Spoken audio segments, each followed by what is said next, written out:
Hello there, welcome back.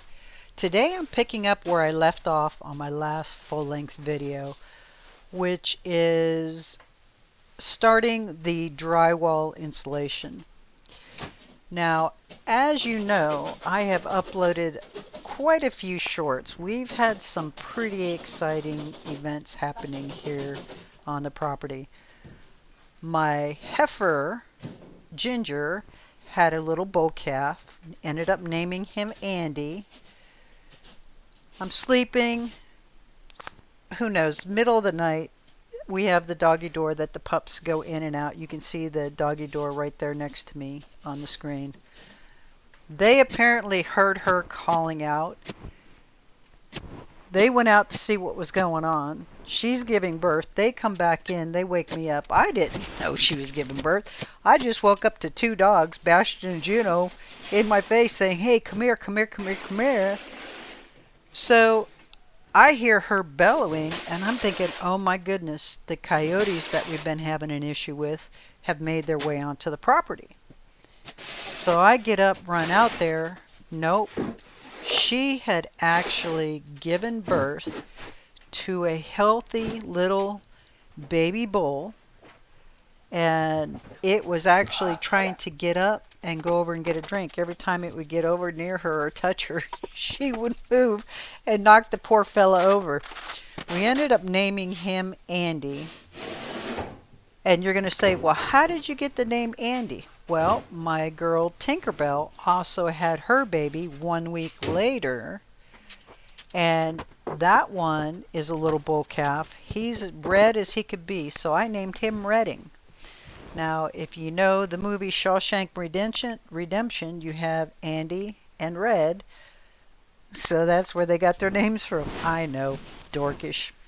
Anyway, let's stay focused here. I have been working on getting the drywall on, getting everything mudded and taped, sanding as needed to kind of smooth things out, because after all, this is how I did it, and yeah, I still need more practice at finishing drywall, but it actually came out really great. I was really tickled with it.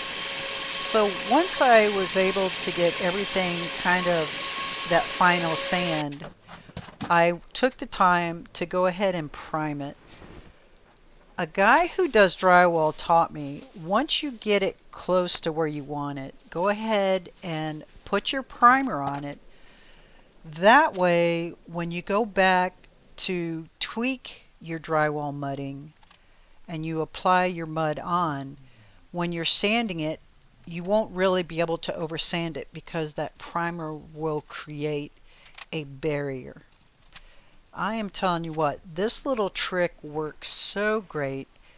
It's kind of a bummer in a way because you're drywalling, mudding, having to wait in between coats to let it dry, and then when you prime it, you want to really give it, I would say, at least 24 hours to let the primer dry. That way you don't eventually end up coming back and accidentally marring it. But I'm just so tickled and so pleased with how this drywall finished out. Again, the sanding was minimum, and what's nice is it isolated right to the general area because I didn't put the drywall mud on super heavy. So it was a matter of sanding it. Most of the drywall dust fell primarily straight down, and then I was able to just come back with the shop vac, vacuum it up, and then move on to the next task at hand. Also know that the same person taught me, don't worry about getting all the drywall dust off the wall. If you're not wanting a perfectly smooth wall texture, leaving that dust on that wall, what ends up happening is it mixes in with the primer and it creates almost like a natural orange peeled texture to the finish on the wall. I'm not sure if I was able to capture that in the close-up when I showed down around the drain and the water lines, but That's a hint. Here's another hint that I got. Use your spray foam that you purchased at the store in the can. Fill any of your big gaps with your spray foam.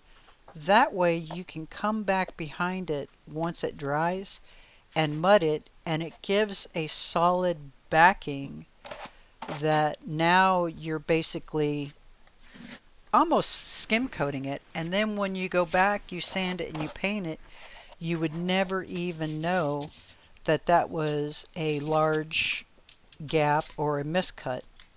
And there's no taping involved in it. I guess you could tape it if you wanted to, but in my case, I just opted to spray foam it, put my mud in there, let it dry, and then just go back, sand it, and then, yes, put primer on that as well.